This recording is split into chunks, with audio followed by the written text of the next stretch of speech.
Meu nome é Geraldo Ventura. Nós vamos ver nessa videoaula a resolução da prova do Enem, questões 178, 179 e 180. Essa prova é do ano de 2009, ela é formada por 180 questões. Enem significa Exame Nacional do Ensino Médio. É matemática e suas tecnologias, a numeração das questões é de 136 até 180. Ou seja, essa é a última videoaula da resolução desta prova.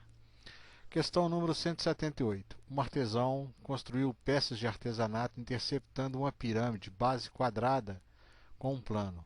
Após fazer um estudo das diferentes peças que poderia obter, ele concluiu que uma delas poderia ter uma das faces pentagonal. Qual dos argumentos a seguir justifica a conclusão do artesão? Aí vem as opções aí. Eu não vou ler, porque demanda tempo aí, né? Aí você congela a imagem aí e faz a leitura, ok? Então a resolução, a resposta está na letra C. Uma pirâmide de base quadrada, ela tem 5 faces e a intersecção de uma face com o plano é um segmento de reta. Assim, se o plano interceptar todas as faces, o polígono obtido nessa intersecção tem 5 lados. Então eu desenhei aqui uma pirâmide de base quadrada, né? Uma pirâmide, que é a base dela, ó.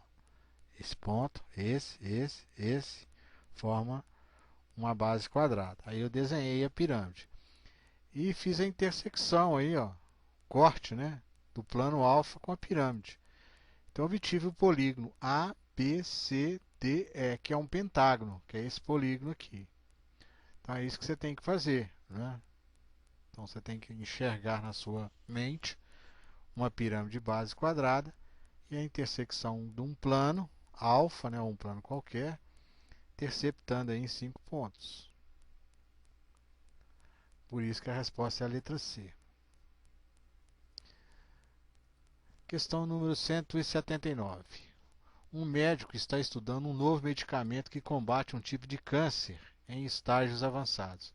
Porém, devido ao forte efeito dos seus componentes, a cada dose administrada há uma chance de 10% que o paciente sofra um dos efeitos colaterais observados no estudo, tais como dores de cabeça, vômitos ou agravamento dos sintomas da doença. O médico oferece tratamento composto por 3, 4, 6, 8 ou 10 doses do medicamento, de acordo com o risco que o paciente pretende assumir.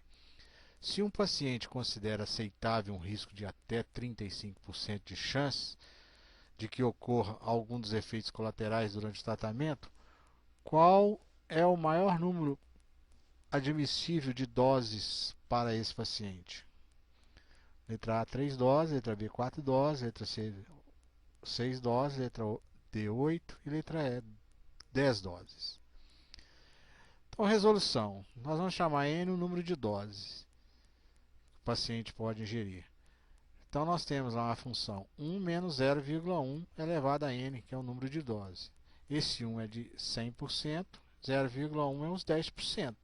Então, 1 menos 0,1 é 0,9 elevado a enésimo. Essa é a possibilidade. Ok? Agora, como se diz, um estudo menos essa função, que é 0,9 elevado a enésima, tem que ser menor ou igual a 35%. 35% eu transformei em decimal, 0,35. Aí eu fiquei com essa inequação aqui. Eu vou passar 1 para o segundo membro com a operação inversa, que é positivo, ele vai vir negativo.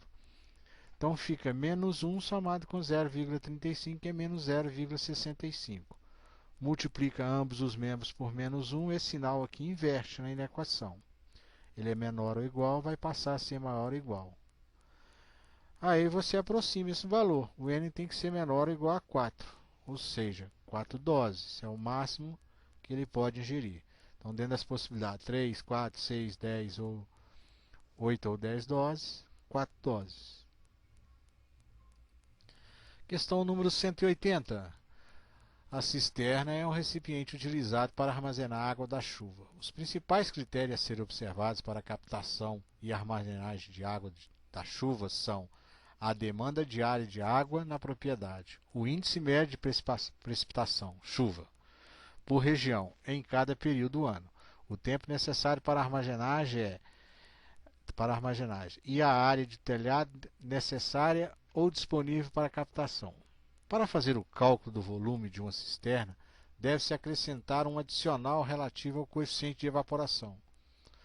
Na dificuldade de se estabelecer um coeficiente confiável, a Empresa Brasileira de Pesquisas Agropecuárias, Embrapa, sugere que seja adicionado 10% ao volume calculado de água.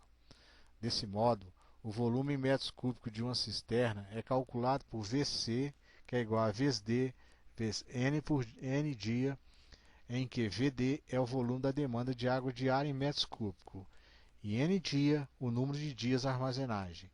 Esse resultado deve ser acrescido de 10%. Para melhorar a qualidade da água, recomenda-se que a captação seja feita somente nos telhados das edificações.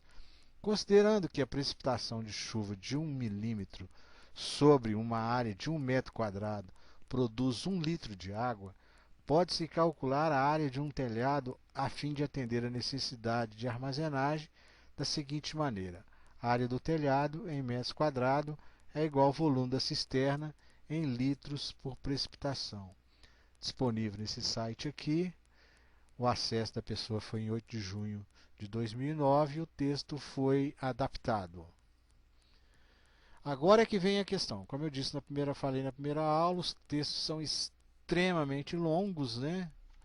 E agora é que vem a pergunta. Para atender uma demanda diária de 2.000 litros de água, com período de armazenagem de 15 dias e precipitação média de 110 milímetros, o telhado retangular deveria ter as dimensões mínimas de...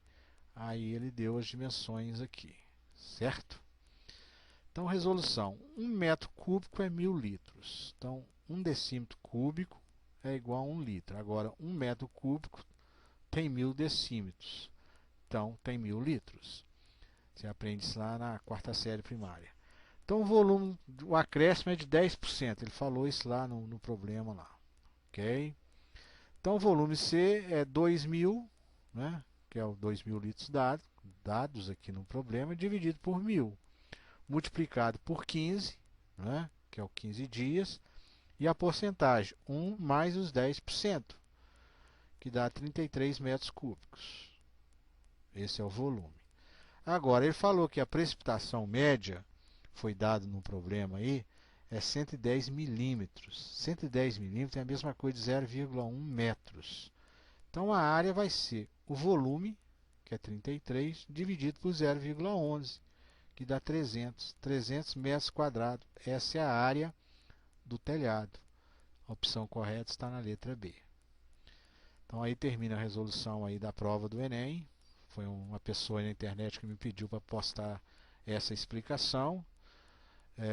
Algumas questões realmente foram bem corridas, o comentário aí, vocês me desculpem, mas infelizmente os textos são longos.